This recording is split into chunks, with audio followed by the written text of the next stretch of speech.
Você prefere fazer uma pergunta que ganhe um sim ou um não? E se eu te falar que você que tem que escolher como fazer a pergunta para conseguir o sim ou não do jeito que você quer? Que perguntas você tem que fazer para redirecionar o assunto para onde vale para você dentro de uma negociação? Eu sou Alex Bork da B Consultoria e hoje nós vamos ver mais algumas táticas de negociação.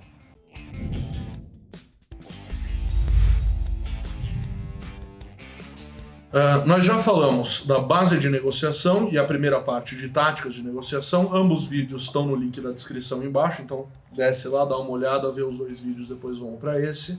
Então hoje nós vamos ver perguntas calibradas, o poder do sim, o poder do não e o método de Ackermann de negociação de valores. Primeiro, perguntas calibradas. Se você já viu o vídeo anterior, você viu sobre espelhamento, ele é uma forma de pergunta para continuar numa lógica. Para desviar dessa lógica, uma pessoa que falou sobre bastante coisa e você quer focar em algum ponto anterior que teve, a gente vai fazer uma pergunta calibrada. E em perguntas calibradas, a gente vai pegar, ao invés de espelhamento, que a gente vai perguntar a última coisa para dar continuidade, a gente vai desviar na direção que a gente quer esta conversa.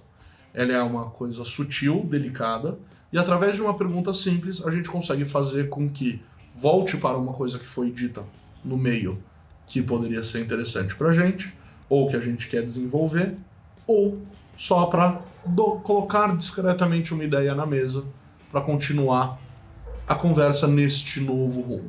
Então, vamos esclarecer essa noção. Digamos que agora eu estou falando sobre o que são perguntas calibradas. Você poderia fazer um espelhamento e falar perguntas calibradas, e eu vou querer explorar mais esse assunto. Digamos que você quer desviar minha explicação do que são perguntas calibradas para como elas são úteis para conseguir fazer negociação, que é uma das coisas naturais que a gente está falando daqui. Você pode falar uma pergunta calibrada tipo, mas em negociação, como perguntas calibradas funcionam para isso? Você pega um assunto que estava indo numa linha base, você desvia ele um pouco para direcionar para o que você quer. E daí, digamos que eventualmente você queira me vender um computador, você vai falar, e perguntas calibradas funcionam para vender um computador? Como? E de pouco em pouco você vai transformando o assunto base de perguntas calibradas, por exemplo, em vendas de computadores. Então, digamos que eu tenho uma concessionária de carro, eu vou tentar vender um carro para o nosso diretor de arte. Então, eu tive uma conversa com o nosso diretor e você vai ver como é que eu vou tentar vender o meu carro usado para ele, usando espelhamento, rotulação e perguntas calibradas para voltar nesse assunto. Mas, Lucas, no final dos contos, como que você veio para cá? Vim de Uber. Por que você não pegou seu carro? Porque eu não tenho. Ah, você tá sem carro? Tô sem carro, cara. Você tá querendo comprar? Se aparecer alguma oportunidade interessante, quem sabe, né? O que seria uma oportunidade interessante? O que você tá buscando? Um carro econômico, um carro que não seja um valor tão exorbitante, algo que solucione meu problema e que eu não gaste tanto dinheiro, né? Uma coisa, tipo, legal, seminova? Pode ser, com certeza seminovo, né? Porque novo hoje em dia desvaloriza muito fácil, né? Muito rápido. Desvaloriza muito rápido. Não, parece que você pensou bem no assunto. Você tá querendo mesmo pegar um... Cara, olha, depois até eu posso te dar uma carona de volta pra casa e você dá uma olhada no meu, porque eu tô pensando em vender esse pá. Você tá vendendo um carro? Não coloquei pra vender ainda. Tava pensando quando terminasse a pandemia de trocar, porque eu quase não tô usando o meu, mas se te interessar, eu sei que você tá correndo muito mais pra lá e pra cá. A gente pode conversar, mas seu carro tá muito... Tem quantos anos? Tá muito desgastado? Não, ele já tem seu tempinho. Ele tem, 10 anos, 11 anos. Mas ele tá pouco rodado, ele tem 70 mil quilômetros. Então fechou, a gente combina de dar uma olhada e quem sabe... Como você pode ver, tudo bem. Pode ser que ele queira o carro, pode ser que não. Eu, de fato, tava buscando talvez me livrar do meu carro, mas você viu como uma pergunta calibrada ou outra foi levando na direção dessa conversa? Eu acho que o corte vai só mostrar essa parte que interessa, mas antes disso a gente estava falando de completamente outros assuntos. Perguntas calibradas não dão a resposta, fazem com que queira. Fazem com que a pessoa, no mínimo, queira pensar sobre esse assunto.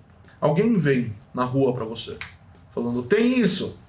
A gente instintivamente sai de perto. Se você implanta na cabeça da pessoa uma ideia sobre alguma coisa, ela vai refletir sobre essa ideia e daí dar uma resposta. Esse método, ele pode funcionar como uma venda se alguém estiver interessado ou não. Normalmente, quando alguém entra numa loja, numa concessionária, o cara quer comprar um carro. Então o vendedor vai usar esse tipo de tática. Perguntas calibradas não fazem a venda, fazem você pensar sobre a compra. Então chega o cara, tem essa coisa para vender aqui na rua, você naturalmente faz não. Então eu vou falar do poder do não antes de falar do poder do sim. Exemplo mais básico. Então ligam na sua casa para vender um plano de Wi-Fi para você colocar na sua casa. Quando você atende o telefone e alguém fala, você tem um minutinho para falar? É uma pergunta que está tentando tirar um sim, mas instintivamente, por mais que a gente até fale sim, que dificilmente a gente fala, o que a gente está pensando por trás não é sim, é não.